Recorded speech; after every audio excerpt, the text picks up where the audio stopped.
What is going on, everybody? We are back once again with another edition of Wrestling Republic's daily broadcast. I do apologize. My voice is gone. All In weekend got the best of me.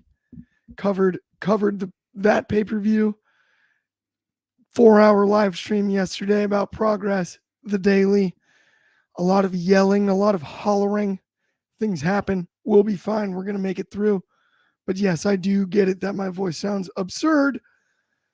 That's neither here nor there, though, because I've got a sweet Tuesday crew hanging with me today to break down Monday Night Raw. This isn't a Thursday, and it's not a throwback episode of anything, but it is a bit of a throwback in some sense because we've got our first RC Tuesday in a heck of a while, at least as far as I'm concerned. Chaos, I'm tossing it to you. What's good? How are you? Post All In. What's up, everybody? It's your boy Chaos. Yes, happy Tuesday. As you can clearly tell, I am still in an all-in mood. But yeah, it's been an awesome weekend. Probably one of the most wrestling-infused weekends I've ever been a part of. And yeah, my week ain't stopping. In a couple of days, I'm going to Berlin to go to see Bash in Berlin live in person. So that's going to be awesome. But yeah, we're going to be talking about, of course, Monday Night Raw.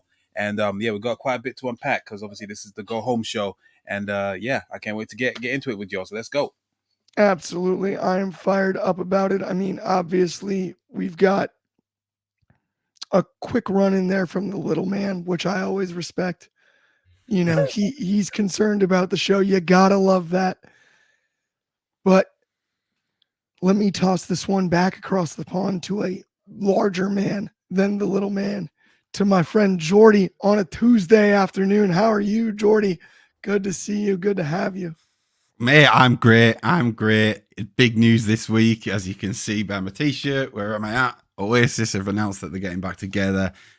So that's great for me. I'm a Northern English lad. Manchester's not far away. Always been a huge fan. But regardless of that, let's talk about wrestling.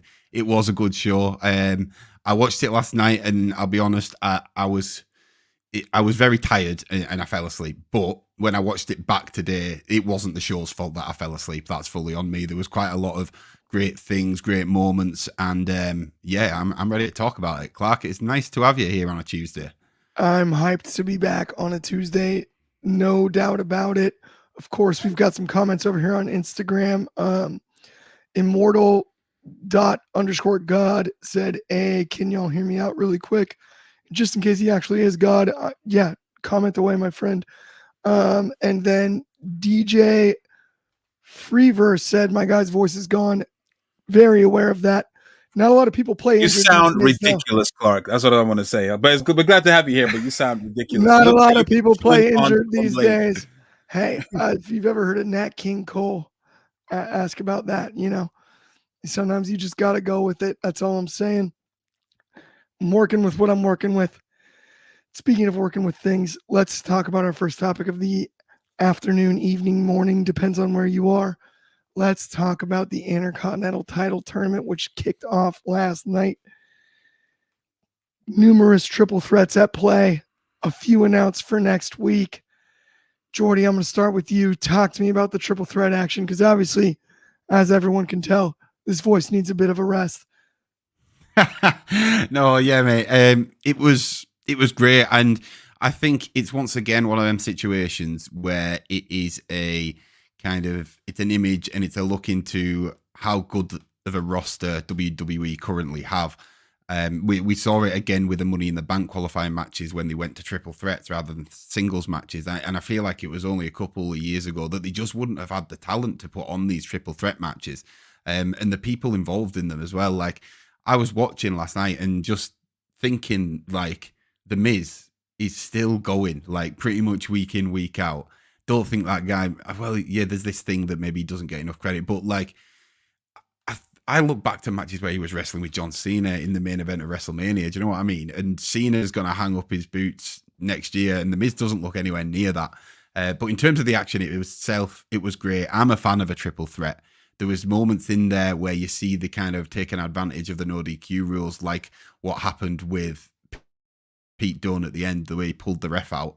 And I was like, well, he's getting disqualified because my mind just completely went blank and I forgot we were in a triple threat and he wouldn't get disqualified. that's why I like a triple threat, because there's always an air of something unpredictable can happen. And to be fair, I would maybe say that Pete Dunne, I wouldn't have predicted him to win that match. I have to say, Jey Uso, I think, was nailed on to win. And one thing I will say about Jey Uso, just randomly, the splash that he hit at the end of that match looked so clean. I don't know whether it was the angle. He just seemed to jump so far and clear so much air with it. But no, it was solid, mate. It was very solid. I can't really complain. Like I say, in terms of the second match, I didn't have Pete Dunne down to win. I'm not annoyed that he did win, but I don't know where the avenue with Xavier Woods is going. That's the only thing that has a question mark kind of above my head, because I would have liked him to win and Kofi not to win, and then, I don't know, some kind of shenanigans get in the way in the Fatal 4-Way that starts to build to this heel turn from Xavier, because he's changed his gear. Do you know what I mean? He's wearing black gear now. That when you change your gear to be darker, that's how it works. That means you're going to heel turn soon. It's an anticipated heel turn for the New Day. I don't know how it'll work with like up, down, down and stuff like that, but I don't know, man. I'm excited. I am too, and you make a great point about up, down, down, because a heel turn on screen does not align with who he is on that program. There's no doubt about that. And I love everything you broke down there. We do have some comments really quickly to run through, which I will do. I'm going to start. Oh, heel Mark. He commented about the email thing. We've all been on the road for All In, and obviously you can hear my voice overworked, all of us. That email will be read and responded to shortly, my friend. Absolutely. And we appreciate you tuning in as always. Kafkaske said, kudos to Clark on this video in such a voice and condition. I appreciate it. Honestly, I feel great. It's just a voice thing. It happens. I had a throat surgery in my 20s. It's one of those things that pops up a few times a year, and it's all good. I sound much worse than I feel. Trust me on that one, though. But I do appreciate the support there. Chaos, I want to get your thoughts on the IC tournament as a whole, though. And these couple of matches coming up here. Next week. As this tournament progresses, do you have a pick off the top of your head, a definitive one, or not quite yet? I don't really have a definitive pick, and I think that's the beauty of it. I think there's no outright winner just yet, in my opinion. I feel like the triple threats that were placed this week, you kind of knew who was the strongest or most likely to win. So obviously when it was Jey Uso's triple threat, it was going to be Jey, and then obviously when it came to Xavier Woods, Pete Dunne, and Miz, it was weighing out between Xavier or Pete Dunne, and I would have been fine with either one. Probably I was more leaning to Xavier Woods, because like I said, that you could use it as for him to win, and Kofi losing, he could use it as an excuse to be saying, like, I am superior. I don't need the New Day anymore. I'm fine, going on by my own. That's why I changed my gear. That's why, I've got that added momentum on my side. But so yeah, because they're both out now, I don't know where they're going with that now. It's kind of weird. But yeah, next week's ones are quite intriguing. Especially is it Sheamus and Ilya Dragunov, and is it Bronson Reed? Or am I getting too confused? Anyway, either way, yeah. There's one that looks like it could go either way with Sheamus, Bronson Reed. Sheamus, Bronson, and Ludwig Kaiser, and then the other one's Dominic, Dragon Lee, and Ilya. Okay, yeah. So Ilya's definitely going through. That other one with Sheamus, that could go either. Anyone could go. It could be either Sheamus or Ludwig Kaiser. So yeah, because of that, yeah, I don't want to really, say an outright favorite. But yeah, I mean, Braun doesn't matter to Braun Breaker. He came out at the beginning with his dog. I was like, who does he think he is? What, DMX? Like, what's going on here? But no, he looks $1 million. Cut out a great promo. I'm loving this concept that they started doing single matches with triple threats. I think it makes it more interesting. And I agree with Jordy. There's more talent now to actually expand it to do a triple threat and then also do a fatal 4-way at the end. So yeah, it definitely changes things up a bit. So either way, I'm enjoying the ride. Whoever is going to be the outright winner, is going to put in a banger with Braun Breaker. So yeah, it's always going to be great. Yeah, I think that's fair for sure. And it's a deep tournament. There's a lot at play here. There's a lot of different scenarios that could play out. I agree. The heel mark did say though he doesn't want to see Jay versus Braun, and he feels like I don't know what happened after that. Yeah, that was a typo there. Although Wow, he glitched that hard. I got to give him credit. He said, "You heard me after game one of the. You should have heard me after game one of the NLCS Cubs versus Marlins. I was at that game and I lost my voice for 4 days. I moved to Southern California from Chicago the next day after game 6. I was at the Bartman game myself. So I can attest that that's completely fair. As a Cub fan, lifelong Cub fan, that's fair. Okay. So we'll let the typos happen there. He added, I don't want to see Jay versus Brown. I feel like Brown. It's not your day, is it today, Mark? Goddamn. Braun.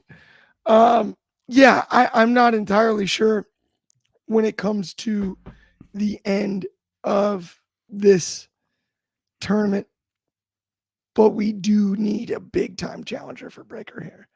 And we need someone that it feels like could beat Breaker. Could it be Bronson Reed? I don't know if it's a good idea because it's almost unstoppable force, immovable object, and I don't want either of them to lose right now. That's the only place that I'm at with that match. Because the way that they're building Bronson up, I mean, that spot last night on the car, that was fantastic. I've not seen anything like that. It was great. Because I was thinking, like, how's he gonna do something to Braun Strowman on the same level that it is to Seth Rollins or to R-Truth? Because like Braun towers him, and the answer is to splash him onto a car, and tsunami and the little sparks, the smoke, everything. So yeah, he's being put in this position where he's almost unbeatable. I don't know if that's a good idea. Maybe down the line, yes, but right now, I feel like Braun would win that match. He would retain, and then Bronson's bubble is popped before it's even blown up. So it's a tricky one, that. Absolutely, I'm with you there 100%. It's one of those where it depends on how you feel about the Breaker situation as much as it does the field along the way here too, where it can get so subjective. But I love the way that you presented that there, and I agree 100%. Let's get into the Judgment Day versus the LWO. We've got faction warfare once again for the first time in a while, and we've also got father-son drama. We've got Dom Mysterio picking up another one on old Pops. Jordy, talk to me about this, because this is interesting. To me now, did the Judgment Day just become a Mysterio storyline all of a sudden? And I don't really understand that. I think there's one thing that Ray said last night that is a little bit telling of something that could happen down the line. It's when he said it's when he looked at him and said, I want to slap that mustache off your face, or that stupid mustache off your face. And I think that could be something that we head into, whether people are happy about it or not. I think the hair versus mask is better. I don't think the mustache has the same kind of hit behind it. Like, I know we did it, but I mean, we're not in front of tens of thousands of hundreds of thousands of people. So like a hair versus mask match would maybe work. And you're right. It seems like it feels like this happened almost a week too soon. It feels like we should have what happens at Bad Blood. No, not at Bad Blood, at Bash in Berlin. And then it looks like I don't know. It just Ray. That's the first time we've seen Ray since he got pinned by Dom, I believe. And I'll be honest, the whole segment, I enjoyed the match, and I enjoyed the promos that they cut at the start. I enjoyed the little spill out at the end, but I just felt like I didn't know whether it was right to open the show. There was something about it that just felt a little bit off. And the LWO probably, I will say, looked better than I've seen them ever. I think they were exciting to watch in the ring. The 4-person spot that they did when the camera panned up and they all dived out of the ring. That was great. So it's exciting, I guess. But yeah, I just feel like, hang on a minute, I want to know more about. I don't be bringing Rey Mysterio in yet until we've had Damian versus Dom and Rhea versus Liv, or whatever that spins out to, because I think Rey and Dom does have a little bit more legs behind it, but I think they need to time it right. And personally, I don't think now is the correct timing. But who knows? You know, I'm just a guy from England. I am in so much agreement with you. I'm so done with Rey and Dom. I cut like a borderline a promo on it. That's probably how I lost my voice. Well, the heel mark must be new here. They're telling me to believe in Daddy Dom, brother. I did believe in Daddy Dom. Go back and watch the tapes. He was Daddy Dom. I believed more in Daddy Dom than anybody, and he betrayed me and many others. Oh no, he saw what was good for him. That's all. No. That's all. No. But I'm slowly morphing back into him. It's coming back. It's slowly coming back. He's got the stash coming back. He's growing out the goatee too. Changes the entire dynamic of the whole stash versus mask match, and then you lose it again, and then you just like you might just give up. It's not going on the line again. I thought it'd grow back quicker than this. And this is interesting. Heel Mark asked, is the LWO still relevant? LOL. I think it's bogus that it's not. I think the LWO has been misbooked in so many ways. I also think, genuinely speaking, you're really lumping a lot of things in with the LWO. And there was a way to tell a story where you end up with Puerto Rico versus Mexico or something like that out of the LWO storyline post 39. Post WrestleMania 39, that I think to me would have been more enticing in a lot of ways than what we've gotten, because it's just a lot of debuts, and it's if you are if you are of Latino descent, you're kind of pigeonholed into that group right this second on the main roster, and that's a bit frustrating to me. I would agree with that. At the same time, this does feel to be something that is very much about Rey Dom. And that's why I asked that question earlier. So that's, as big of a part of that as anything. And I guess Zelina's relevant. She came back last night, made it, but I know what you mean. As a faction, it's more like it's one of them factions that's burning in the background, isn't it? And they're there, but they're all acting as individuals. They're not acting as a group. Which is fine, but I agree. Are they seen as a threat? Maybe not. I'll give you that. I think they're still relevant, yes, but I think anyone with Rey Mysterio, he can't be classed as irrelevant because the pop, he still gets the pop, but I certainly see that they're not seen as a threat necessarily, not a faction to be scared of. So yeah, and again, they took the L last night. LWO. Absolutely. Yeah, there you go. And then we've got Calf Cascade in the comments with Cruz del Toro looked like he had a makeover. He was promoted by the commentary team as well. His role could be increased imminently. Honest to goodness, Jacob, good friend of the show, great friend of Wrestling Republic, is the biggest Cruz del Toro fan. But I actually saw the same thing, and I was like, wait a minute. Who that this guy? Is a little different. Yeah. I think if anyone that needs a lot of promotion is Dragon Lee, because he had a lot of momentum, and it's like all of a sudden he's just nowhere to be seen. Sure, he's in the triple threat next week, but that's just out of nowhere. The guy was like everywhere, and then he gets kicked off from WrestleMania, and ever since then, it's like they just shunted him. It's weird. I feel like he's fallen into a role that like Dom was in. You feel like he's in Ray's shadow a bit now. Yes, 100%. He feels a bit like Robin. You know what I mean? Like, really good point, actually, too, because of the mask parallel. Dragon Lee felt like the one to build. I am inclined to fully agree with that, with both of you on that one. Like that. That's. Don't get me wrong. Cruz del Toro is great. I like him. But I think if anyone that was picked to be the next Mysterio is Dragon Lee, and they have completely mishandled him since Mania.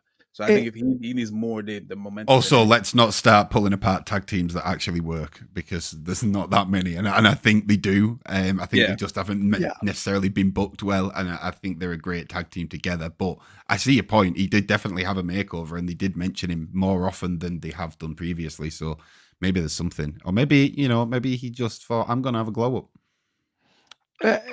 Yeah, this is one we could spend a lot of time on. I'm with you. Let's talk about something that we're going to spend just a few seconds on here. Our friends over at Next Level, head over to nxconnect.me/Western Republic to see all of our content across all platforms linked in one place. Super easy. No gimmicks, absolutely free, thriving wrestling community. Watch our stuff, nobody else's. Maybe watch somebody else's, but like mostly just ours. And then you'll love it. It's great. And the giveaways happens all year. You're going to dig it, I assure you. Speaking of things you're going to dig, let's get into our third topic of this afternoon for me, evening for some. We've got a lot of B's and R's at play here. We've got Bronson versus Braun. We got big guys involved. It's like the Bleacher Report. No, sorry, not them, but it's B's and R's. It's all B's and R's. Bronson versus Braun. Chaos. Break it down for me, these two behemoths. Boy. Yeah, now this took a turn for an unexpected turn, to be fair. I was obviously expecting, a horse match. If this was taken to the table, I would be popping up Big E's big meaty man slapping meat meme. But yeah, they took it to another level. I was it was a nice decent start at the beginning, and then obviously it spilled over outside, and then yeah, when they took it backstage, they definitely took it backstage. And yeah, like people got taken out, like it was security personnel. One person got put through the table. Loved that spot. All different types of equipment was being used. And then but yeah, ultimately obviously the big spot was of course the car spot. I knew that obviously when sorry about that everybody. But yeah, as soon as I saw them actually going outside, it was I knew that something was going to happen regarding a car, and then but yeah, it was totally well. The way they actually expanded the car. Obviously, he landed on it. You see sparks flying, smoke was coming out the car. It's yeah, it was another great showing for Bronson Reed. They are really planning him big, and this is what we've been asking for ages. He was always this stop and starts. But now they're really going all in ever since obviously that Seth Rollins spot. And yeah, the question is obviously this has to lead to something. Obviously, he's in the Continental Championship match. Is he gonna be the one to take the title from Braun? I don't think so. And I agree with Jordy. I don't think I want to see Braun against Bronson against Braun. I think it's a bit too soon for that. Because yeah, they build him to be like one of these crazy monsters, and at the same time, I don't want to see him against Gunther because we all know Gunther loves a long title reign, so he's not letting go of that anytime soon. So yeah, I don't know where they're going to put him. They're building him up to do something big, surely. What that is, I don't know, but yeah, it's great to see Braun Strowman in these fun type of matches. Obviously back in when we had a crazy push, he was flipping over ambulances, flipping over trucks, and all this stuff, throwing chairs at Roman Reigns. That was the fun Braun Strowman, and it looks like this was pretty much a revisit of that era. So yeah, it definitely suits him well. This fun, exciting, doing these crazy ass WTF moments. But yeah, I'm looking. I wouldn't mind seeing them have another match again, and then probably do crazy street fight. I'd be down for it. But yeah, loved it. Probably one of the biggest talking points of the show. And yeah, let's go with Bronson Reed. I'm a Bronson Reed fan. I think Bronson Reed, he was Jonah for 5 minutes, is maybe of the BR crew the scariest proposition at this point, right? We've got Braun, and Bronson. Basically, we might as well have a big baller brand, a Triple B's. Shout out to Lamar Ball for that one. And MJF. Yeah, obviously, he would love to. He's a Triple B, so yeah, you gotta be careful. Yeah, the big baller brand. I think. I mean, yeah, we've got LaMelo Ball too. Obviously, the Balls have their history on WWE television. Remember that segment with The Miz? Fondly. Whatever LeVar Ball decided to do there was absurd. But yeah, I think a triple B triple threat isn't out of the question. But at the same time, I'm pro Bronson Reed too, over Braun Strowman or Braun Breaker even at this point. Like I dig this build. Keep spamming and slamming. Right? Like that's my thoughts. To be on fair, now you've mentioned that a triple threat, yeah, I could get behind that, because I think someone could. Braun Strowman would have to take the pin, and I don't know who it'd be off, but like I don't want to see Bronson or Braun get pinned, right? But I do want to see them within the same match, so it's kind of like a catch-22. So I think maybe a triple threat would be a good shout. The triple B triple threat. Yeah, and it would be crazy, because it's like you've got 3 very different abilities, but still all like at the top and incredible, strong and mean human beings. Yeah, but Braun Breakers, it would be so quick. Do you know what I mean? So he'll have that on him. So it's like, yeah, that's an interesting match to me for sure. That one's fast. Well, imagine also throwing Braun Breaker in there, like you said, as the smallest guy in the match. True. Yeah. Like how often can you do that? Honestly, it's kind of fun to just do it just for like the stats.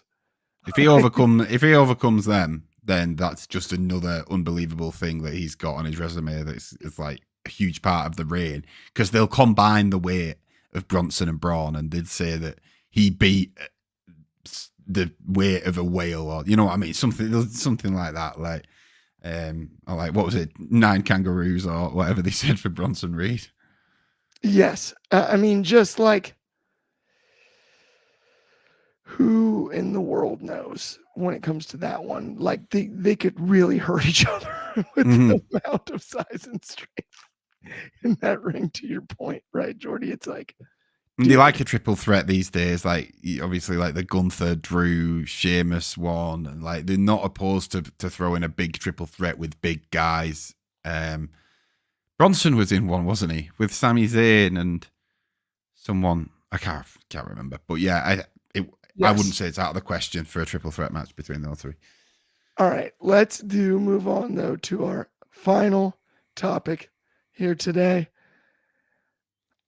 Everyone's favorite uncle these days, Uncle Howdy, makes his in-ring debut. Woof, this was wild. Did not expect any sort of pushback from anybody when it came to this. Sister Abigail, in my eyes, delivered perfectly. I thought the right result. It makes a lot of sense. The only thing is, you've utilized one of your most over stars on the roster in Chad Gable to allow this to happen. So, Chaos, I'm going to go to you first. What do we do with Gable here? But at the same time, heck of a debut from Howdy. And we obviously all know who Howdy is. He can still go, it appears. Yeah, boy, can he go. It was sorry about that, everyone. Yeah, he could definitely still go. And yeah, it was a great showing from Uncle Howdy. He definitely validates the rating they gave him in 2K. But yeah, the entrance was great. Yeah, Bo looked like he just hasn't missed a step. I'm just really hoping that this is the end of that rivalry now, because clearly Chad Gable is not going to win anything out of this feud. He needs to move on, and there's nothing wrong in that, you know, because yeah, if he keeps on doing this, he's going to lose the momentum that he's made. And but yeah, no, it was a great match, great fun TV main event. Yeah, it was just a impressive showing for Uncle Howdy. Where they go with him from now, I don't know. But all I know is that yeah, like Gable needs to, you know, just be humbled and just be, you know what, if you can't beat them, leave them alone, move on. Because yeah, it's I agree, this kind of hurt his momentum a little bit, but yeah, I don't think he's too harmed that much. But yeah, love the Uncle Howdy. I just don't want them to try and really painting him as the next Fiend. That's what I'm worried about, because he Yeah. did have some Fiend mannerisms, understandably so. This is obviously in memory of the Fiend and Bray Wyatt. I understand that, but I just felt like they were starting to lean into it a little bit too hard. But yeah, if they still pay homage to him and don't just make it all that he's meant to be, the Fiend 2.0, then I'm fine with that. But yeah, it was a great showing regardless. Love the fight. It was fun, and yeah, I just can't wait to see what's going on between American Made and the Wyatt Six. Hopefully something new. That is such a good breakdown there to Chaos, because think of it this way, like the faction warfare is now where it's at, right? But we got the payoff on everything that was built between Gable and Wyatt. And that's what we needed. Well, not Wyatt, I guess. With Howdy. I apologize. But pays off with the Sister Abigail. I think it all worked here 100%. And it's interesting to me because, like, we have this, the heel Mark commented here, Bo needs to wrestle without the mask. I actually disagree. I think that would devalue what they've kind of already established here with the Wyatt family. I don't think right this second. And so, Jordy, I was going to ask you about that. When it comes to the Wyatt Six and this rivalry with the cat, everything having to do with Gable, I agree with Chaos that this is the singles payoff between the two. But I think there is an opportunity to have a match there, between the two factions. Would you be in agreement on that? And also, what were your thoughts last night in general? Yeah, I think, like you guys, I enjoyed it. I think I'm interested to see where we go from here. It was what I expected, to be honest. It was very much a Bray Wyatt greatest hits, wasn't it? Like, even to the points of dancing him around the ring. And it's great to see all that stuff happen again, as a fan of wrestling, as a fan of Bray, to see somebody embodying that. I agree as well.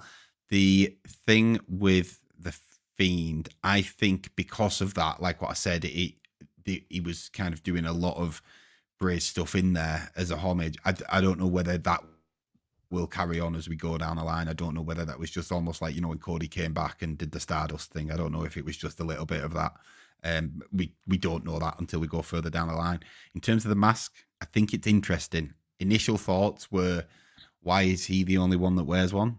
Because everyone else takes theirs off when they wrestle. But then I actually thought of just the journey of Bray, and I thought that if you keep him as Uncle Howdy in the ring and keep him in that character, somewhere down the line, we could see Bo Dallas come back without the mask and speak to people. And you know what I mean? And kind of it gives him, I think, more avenues to go down in the future if he stays in the mask right now. I think there's more characters that he could potentially, including just being himself. So yeah, I'm not mad about that. In terms of the stuff between them, I think the one thing that I've not seen that I would like to see really is Ivy Nile wrestle Nikki Cross, because I don't think we've seen that, right? Hello. We've seen haven't. We've seen that much stuff in between that I can't remember whether we've seen. They've had a brawl, yeah, but that's they what I haven't say. I've seen them interact for sure, but they've not had a one-on-one match, and because of that makes me unsure whether or not we are done with this. We'll wait and see. I agree though. It seems to be it's at the I guess Gable is the one that's taking the losses, but I don't think it's diminishing Gable in terms of how over he is with the fans. And I think Gable himself is probably quite proud and quite happy to be playing that role to put Bo over in this first initial feud. Because I know he spoke really highly of Bray as well. So I think this is a situation. I want to say it's never happened before. There's been situations like this before, but it's a tricky to navigate the waters correctly and pay homage to people in the right way, as well as looking after the roster and making sure that it's booked correctly. So there's a million spinning plates, is what I'll say. And right now, I think that they're doing a good job of it. might be seen as, it might be a little bit safe, but I think that's the best way to play it. I think as we get further in and find out more about the Wyatt Six, it'll get more complicated. And I think we'll see Bo or Howdy's moveset maybe just expand a little bit further than that kind of Bray Wyatt's greatest hits. I think he'll bring in some more stuff of his own. And I'm excited for that. I genuinely trust the man behind the mask to do right with Bray's legacy and then continue and build his own. So I'm personally very excited for it. I think that's outstanding insight, and I'd be inclined to fully agree with that too. When it comes to the expansion of the moveset, we got a couple comments over on Instagram. Malachi.Turner said, I don't think they should have Howdy in the ring. In the ring should be Bo to fight to show that he's human and crazy. Okay. Keep it like a Finn demon thing. That kind of, is that what they mean? I think that's kind of the. I think that's but the kind opposite. Of the. I think that's the sentiment there. I'd be inclined to disagree. I do think Howdy of all people should be in the mask. There's also one time, if I recall, that even when Bray Wyatt, when he was feuding with The Miz, didn't he face him as a Firefly Funhouse version of himself? That does sound correct. He definitely did, and before he actually wore the mask, or as he was the Fiend. So you wore the sweater. It was Sweater Bray. Yeah, it was during the pandemic. Yeah, I think it was like Raw Rumble or something, or what? Yeah, it was one of the PLEs. Yeah, that's what I'm saying. So like, you don't necessarily. You can still be human and still be flipping crazy. And Bray was definitely human in the human form, and he was still nuts. So yeah, I don't think I feel like, and also I've seen in the comments, obviously people saying, he should wrestle without the mask, because he hides all his facial expressions. I mean, the Fiend clearly wore his mask, and you was still intimidating, whether you saw his facial expressions or not, or like you could still see he was he had his tongue out, all this stuff, had different mannerisms. So I think what they're doing right now, I think it still conveys that it still can be intimidating and scary. While wearing the mask, he doesn't need to wear it. Ask Kane, like initial Kane, and like these newer masks have much more facial expression than the original Kane had. It was just blank, like, you know what I mean? And he was still intimidating. And then even look at Rey Mysterio. I know it's a different mask, but like you still see plenty of expression behind that mask. So I don't think that not being able to see his face, because he was still very animated last night, was Howdy. Yeah. Like there was a lot of laughing. There was the only thing I will say is the hair might be a bit of an issue. It was covering his face maybe a bit too much. yeah, exactly. The lights got tangled in it. So maybe there's a logistics thing. Maybe we have to do something about the hair. Even if it tie it up, I don't know, but just do something about that. But I think the more I thought about it, I think he should wear the mask. I think so too. I couldn't agree more, especially given how emotional all this is. And like you said, you made a great point there, Jordy, about the way the new masks are. Showing this area, you can see their mouth. You can see Bo's mouth. You can see Taylor's mouth. By the way, it's not Bo Dallas anymore. That was a character. Yeah. That's not who he is. Everyone's been calling him Bo. No. BS. Yeah. That's BS. This is Taylor Rotunda under that mask as Uncle Howdy. I think there's one day he's gonna assume. Bo Dallas. No, but I think he'll call himself Bo Wyatt somewhere down the line. I would be fine with that. I don't know that he needs to. No, I don't think he needs to either. I don't think he needs to. Taylor Wyatt, or call himself freaking Wyatt Rotunda. That'd be cool. Be real cool. I don't think it'll be as cringe as when Rey from Star Wars forced herself to call herself Skywalker. Yes, thank Star Wars reference there, but yeah. So I think it should have been Kylo, man. It should have been Kylo. Yes. It was Kylo all along. No, but when it comes to the Wyatt thing, I also like Taylor Rotunda was out with a serious injury for a long time, and we've had a lot of discussion. We also know off screen broke up with Liv Morgan during all this time, right? Like they had a farm together during the pandemic. That was the deal, and he was out with injuries to return. He's not just honoring his brother; he's honoring his own talent as a performer as well. And I don't, my only fear with all of this is that his legacy as a professional wrestler will only be tied to his older brother. And that will always seem unfair to me. I think at the end of the day, they're both great. And you can't control what happened. It's a tragedy. It's been a year. It's a tragedy. Oh, it's awful. The only one thing I will say is that I think we are, and all of us are guilty of forgetting that there will be people watching that didn't ever watch Bray. The only kind of this supernatural kind of all the lights going off, all the QR codes. Howdy is the only person that they've seen, a younger generation that have just started watching wrestling. Yeah. So as that progresses, they will only know Howdy, and at that point, I think time is the only thing that can kind of let them to. But I know if I was in his situation, I don't know if I'd ever want to be disconnected from my older brother.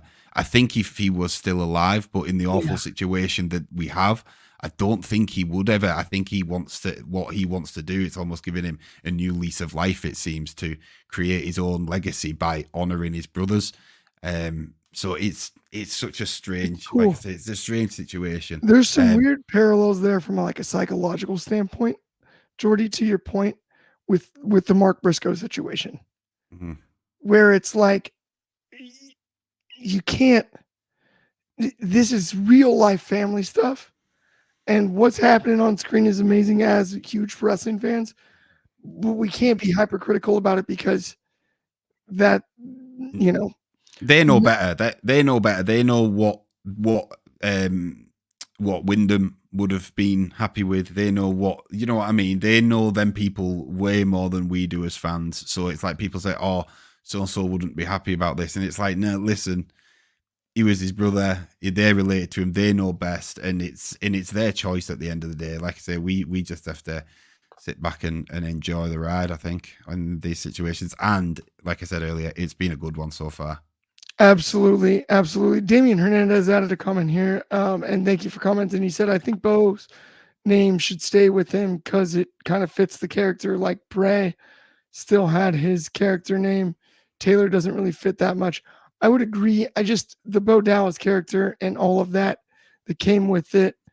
I do think that this is so separate from that. That's where a lot of my opinion comes from when it comes to not necessarily leaning into Bo Dallas. I mean, they're still calling him that on TV, but yeah, no, I agree. They are, but this shouldn't be Bo Dallas under a mask. Yeah, no, I get it. Yeah. I see what you mean. Right? Yeah, I see what you mean. I think it's a last name as well. I think it's if you see a Bo, I think that, like I say, that could fit in. But yeah, I do know what you mean completely. But yeah, Chaos, you're right. I think they've referred to him as commentary as Bo Dallas. They have. Yeah, even Chad Gable has said it. Like, I know who's been attacking me. It's Bo Dallas. Yeah. Oh yeah. Yeah. On numerous occasions, and to me, Bo Dallas is it's such a throwaway name. It's such an old. It's an old deal, right? Like, come on. And he was great as Bo Dallas on NXT, all of that on the main roster, everywhere. He's gone. Bo leave for a minute was funny. Chaos, I saw your face there, and I was like, "Yeah, no, he's." No, it was by the NXT. It was the main roster. He was great. Okay, the main roster was a bit of a reach. I'll admit that. Couldn't help. I couldn't let you get away with that one. Sorry. No, you're right. Yeah, no, but yeah, that's just my opinion on that. That does bring us to the end of the show, though. Seriously, thanks so much. If you haven't already liked and subscribed, please do. Monster thumbs up. It means the world to us.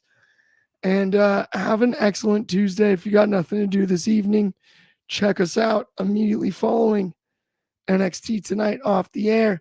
Check out Take It to the Table, Chaos, all that content from All In Weekend. Check out everything that Jordy posts because it's always sublime. We know that. Have an awesome Tuesday, and we'll talk to everybody soon. Yeet.